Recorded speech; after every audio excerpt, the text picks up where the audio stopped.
Welcome to the Science of Wellbeing. We have a 3-part exciting series on all things peptides. I'm here with Sarah Ann, the founder of Foundation Wellness and Hormones. She is a board-certified family nurse practitioner. She has experience with all things hormones and wellness. And also interesting, she has previous experience in orthopedic and neurology as a nurse. Sarah Ann, thank you for joining us today and educating our listeners on all things peptides. I'm excited to be here. Awesome.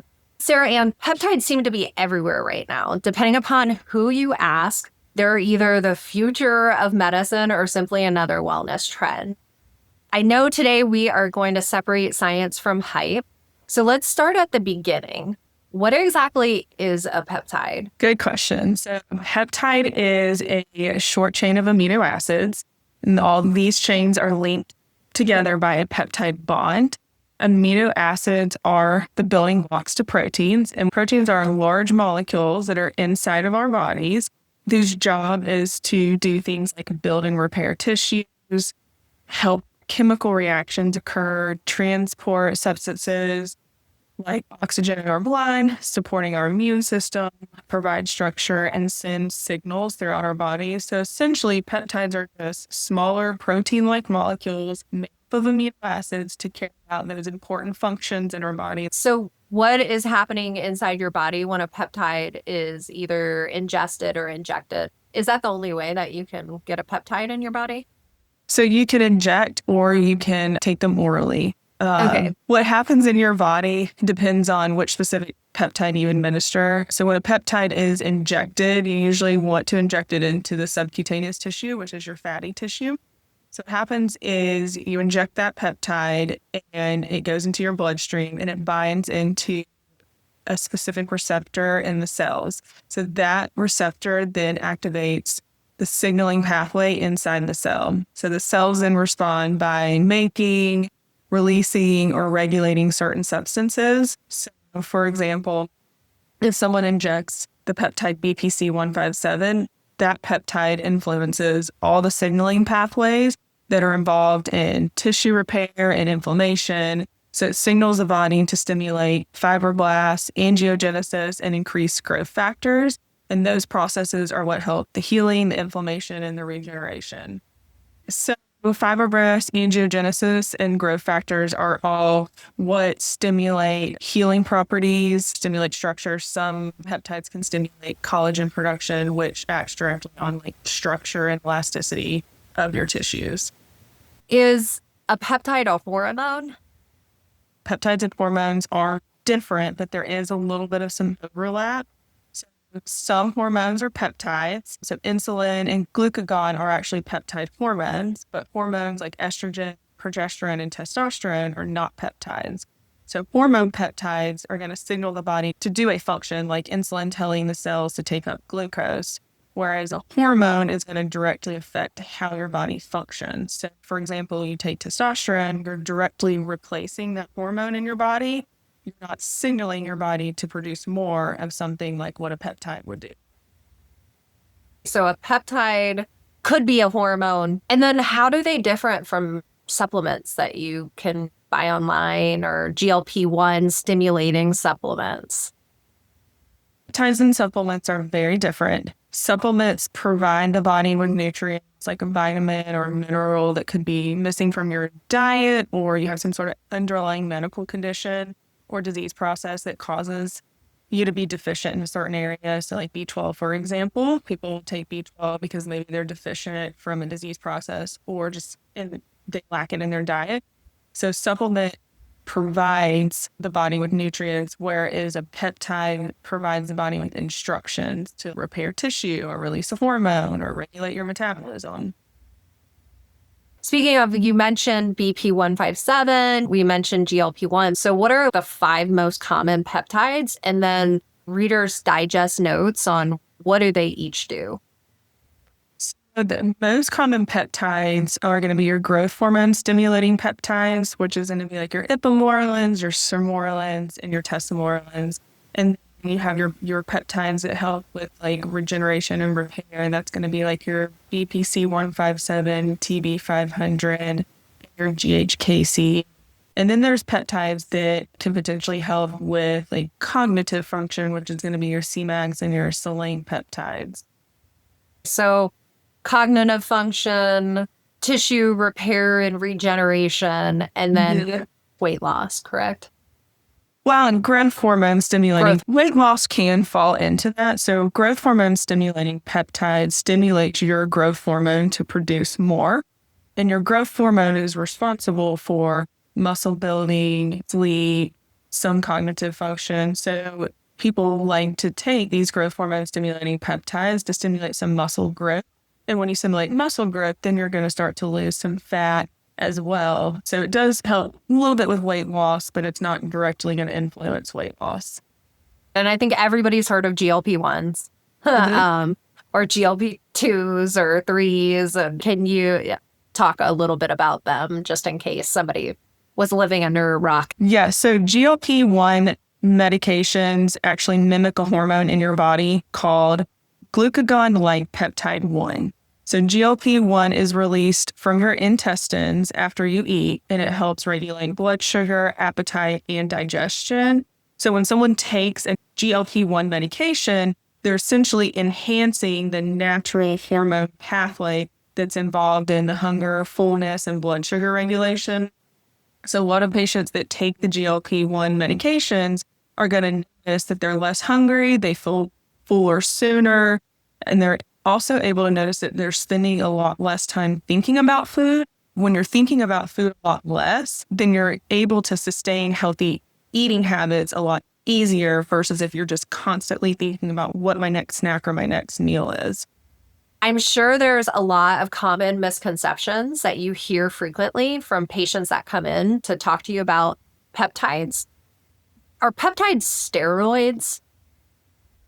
So peptides are not steroids. They're a completely different molecule. Steroids are made from cholesterol. And as I mentioned earlier, peptides are made up of amino acids. So peptides act as a signaling molecule, whereas steroid act as a hormone or a hormone-like compound, like testosterone or estrogen, for example, are steroid hormones. Okay. And would they be considered cheating? What's your view on that? I don't view peptides as cheating. Peptides are naturally occurring signaling molecules that already exist in our body. So just like we use supplements like B12 when you're deficient, or even when you have physical therapy for an injury, peptides are just another tool to support your body's natural processes. And context does matter. So in competitive sports, certain substances may be prohibited by the governing body. So those athletes do need to follow rules. But the average person looking for improvement in their recovery, body composition, overall well-being, under medical supervision, I view peptides are more therapeutic option, cheating. I think my common misconception was this is for elite level athletes or celebrities. So who's the typical patient that you see? That's actually a big misconception. People think that peptides are only for elite celebrities, super competitive athletes trying to gain some sort of competitive edge. That's not true at all. Peptides are for anyone looking for support in aging, recovery, and sleep, and overall just wellness. So the goal is not to turn someone into a pro athlete or a bodybuilder. The goal is just to help someone function at their best and support their body's natural processes. Yeah, and it's such an exciting time. I think I read the other day something to the tune of the peptide business is estimated to be an $80 billion market. And so how much they'll matter to our daily life, but what they can do clinically for us is really exciting. One of the biggest concerns that I hear is sourcing of peptides. Many people can find peptides online. They're everywhere. You can't go anywhere without being advertised for peptides. Some are labeled for research purposes only. So what are the things that you wish consumers understood about the safety of peptides? One thing consumers need to understand is where they are sourcing their peptides from and the differences. So one of the biggest questions I get with patients who are already on peptides that come into my clinic is, I got this bottle online. Why does it say for research purposes only? So companies that sell peptides online, they do label them as research purposes only to avoid marketing them as medications intended for human use. So research chemical companies or companies selling them online use this label because they're not and cannot operate as a licensed pharmacy, and they're not dispensing them as prescriptions. So these products don't have the same oversight, sterility testing, or quality standard expectations or quality standards that are expected from a compounding pharmacy. So this doesn't mean that they're poor quality. It just means that these peptides are not subjected to the same regulations and oversights as a compounding pharmacy is. So when a licensed provider prescribes a peptide and it's dispensed from a reputable pharmacy, you're not typically going to see for research purposes only labeled on the bottle, since it's being dispensed as a compounded medication under a prescription. So this is why it's important to understand where the peptides come from. So one of the reasons a lot of providers like myself choose to work with a licensed compounding pharmacies is because the compounding pharmacies are held to those specific quality and sterility standards. So the pharmacies follow established compounding regulations. They use the sterile manufacturing processes. They perform quality testing so that they're able to produce a certificate of analysis so that you know exactly what's in your bottle. And then the compounding pharmacies are also subject to inspections and oversight by their board of pharmacy. Something that's interesting in that is you said the certificate of analysis. So should you have a certificate of analysis if you're taking peptides? Yeah, you want to make sure what you're taking is what you're taking, right? So you want to get a certificate of analysis that shows this has as much as possible of BPC 157. Not that 50% of it is BPC 157, 50% or another substance. So you want to make sure that you're getting what you're getting what you're looking for, but you're getting what you're wanting to, that you're wanting to benefit from this, and that you want to make sure that you're getting something you're actually benefit from. Or just know what's going in your body, right? Correct. How do you request this? Yep. So request it from your provider and the provider. So I can go to my pharmacies. I use a few different ones. I can ask for this particular prescription that I sent to this patient. Can you do a certificate of analysis? And I give them the serial number of that, and they can send it to me, and then I can give it to the patient if they want to look at it. Okay, that's good to know. And an additional safety mechanism for Absolutely. Consumers, right? To know what exactly they're putting into their body. Yeah. How can consumers identify some red flags? So is the seller, so if you're getting them online or if you're a provider, cannot clearly explain like where that peptide came from or who manufactured the peptide, a big red flag.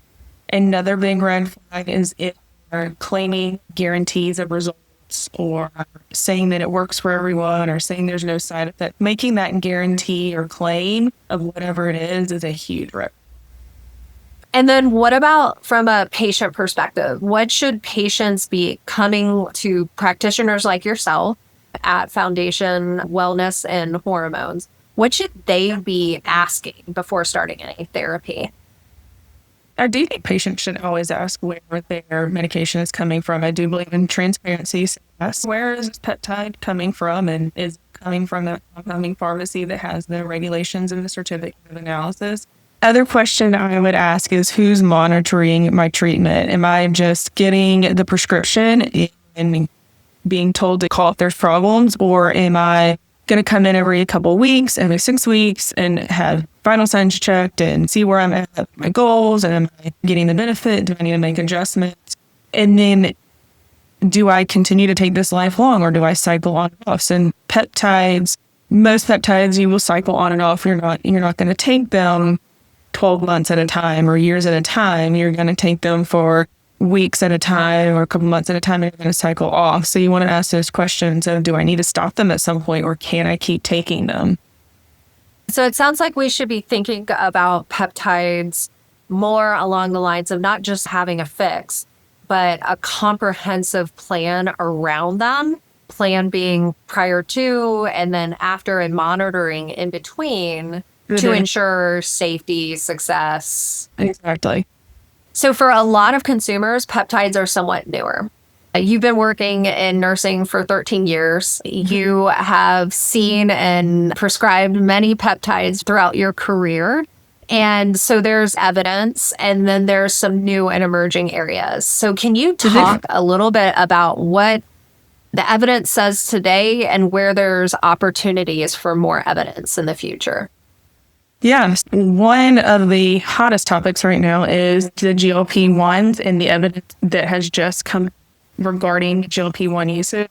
So just to go back to what a GLP-1 is a medication that mimics the hormone in your body called the glucagon-like peptide 1. So recently, UPenn did a study of about 110,000 women, ages 45, I believe, to 80, who were overweight or obese. And they studied these women over the years to see who went on to develop breast cancer. And they looked at who was on a GLP-1 and who was not. And they found that the women on GLP-1s had a reduced risk of developing breast cancer by about 30%. So overweight and obesity actually increases breast cancer risk. So after UPenn came out with this study, the American Society of Clinical Oncology did some additional research showing that among patients who already had certain obesity-related cancers, including breast cancer, GLP-1 use was associated with lowering the risk of the progression of cancer. It's too early to make any kind of claim that a GLP-1 prevents cancer, but the findings that it can help lower the risk of progression is super encouraging, and the researchers are now studying those findings a lot more closely to see where GLP-1s could maybe in the future help prevent cancer. We don't know that yet, but it is something that researchers are studying very closely after these studies from UPenn and the American Society of Clinical Oncology.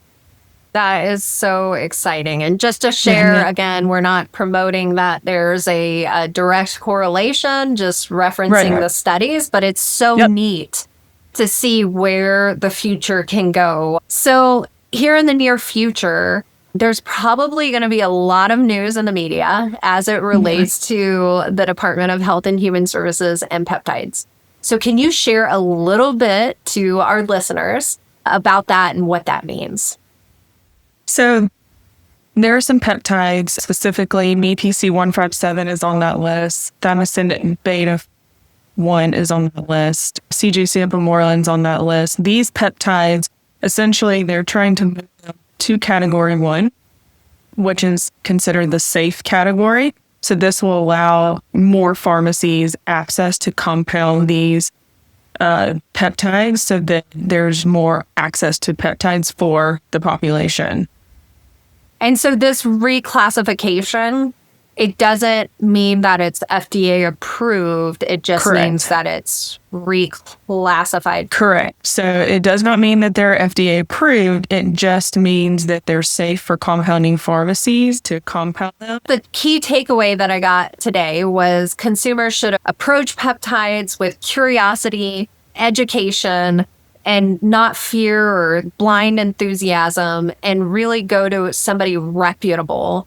I love that there's this certificate of analysis that we can request to make sure if you are taking a peptide that you know exactly what's in your body, because that to me would be key. So if somebody today is listening and is peptide curious, what is the first step that they should do? So the first step that they should do, or for anyone that's peptide curious, is come see a provider that's knowledgeable and just have a conversation. Come with your list of goals and concerns and just see what would or wouldn't work for you. But make that first step by just making an appointment and having a conversation. Sarah Ann, there's so many ways to get peptides, but for listeners, what are the key differences between me going to visit you at Foundation Wellness and Hormone Clinic locally versus just going online and picking out my mail order peptide and doing that route? I love this question. So when you come to someone locally, you're going to get that one-on-one care and you're going to get monitoring. So for example, my patients that are on GLP-1s or even my patients that are on peptides that help build muscle, I have them get on a body composition scanner so we can monitor not only their weight, but I can monitor their lean muscle mass. I can monitor their fat percentage. And especially if the goal is to lose weight, we want to monitor those things each month, because if the patient comes and their lean muscle mass has significantly declined, you've got to make some adjustments. We need to have a conversation about nutrition. What are we eating? How much protein are we getting in a day? What kind of protein are we getting in a day? Are we exercising? Are we just doing a nice little stroll around the neighborhood and not really sweating? Or are we getting our heart rates up? And are we lifting some weights? And I'm not saying you don't have to go be a CrossFitter, Olympic weightlifter, but are we getting some strength training in to just help those muscles or sustain those muscles? So when you come into a place and you're getting a lot of detailed monitoring, and then the blood work, of course. When you get something online, you're not going to draw your labs. Maybe they'll send it off. Maybe they'll send an order off to a local lab. When you come here to me, I'm going to draw your labs. And then we're going to sit down and have a conversation once I get the results back, or I'll call you and we'll go over what we found and are there some adjustments that need to be made based off of these findings. So you get a lot more one-on-one, hands-on, and more detailed monitoring than just ordering something offline and you're doing it at home kind of in the wild. No oversight. You have a lot of oversight come into place. So that is so awesome that it's holistic, that it's monitored. There's multiple data points, which I love. So for example, if somebody's on a GLP-1 with you, how often are they doing these body scans? I like to do it every month. Every 4 weeks, they're going to come in and we're going to do a body scan and we'll compare from before. And we see issues like a decrease in lean muscle mass, we can make those adjustments right here, whether it be talk about nutrition, adjust their dose. But we're going to do body scan every single month so we can track our progress and make sure we're not harming ourselves by decreasing muscle. Yeah, either keep or build their muscle tone simultaneously losing weight. Exactly. Because there's so many people that are on a GLP-1 and they're skinny fat. And then if you do it that route, when you go off of it, what is going to happen metabolically? So what people do, you can potentially rebound when you come off of a GLP. What sets these providers like myself apart is patient and GLP. The important thing is to establish healthy. So let's establish a good exercise routine and let's establish good eating habits. That way, when they come off of the GLP, they've already created these habits and they don't rebound and get all the way back. You worked hard, you spent the money to do it, and the last thing you want to do is stop it and then you're back 6 months. I mean, you gained your weight back and you're feeling horrible and you can't do the things that you want to do. The other skinny fat comes from also losing the weight too quick. We live in this age of instant gratification on any estrogen. With GLPs, it is a sprint. And if a patient comes in and lost 10 pounds, 15 pounds, that's way too much. And that's body scan, because then we can look and see, where did you lose weight? We lost your muscle. And that's when people start to have that kind of skinny, because they've lost their muscle, they've lost their collagen. So the key with the GLP is stay not a sprint, and creating those healthy habits while you're on the GLP, so that when you're off of the GLP, you don't miss it. The GLP is just another tool in your toolbox. It's not a crutch. It's just something else to add in that toolbox and take it out when and you have all these other tools and these healthy habits you've created. and you're less likely to rerun if you've created that foundation of healthy habits, eating habits, exercise. So for listeners that are local to the Atlanta area, we are going to put Sarah Ann's website in the comments below. So if you wanted to book an appointment with her and talk more about peptides and learn more, you can certainly do so. So stay tuned because, as I said at the top of the episode, this is going to be a 3-part series on all things peptides. Thank you so much for being here. We're so excited about learning from you over the course of this 3-part series on all things peptides. I'm excited about the episodes to come, and thanks for having me.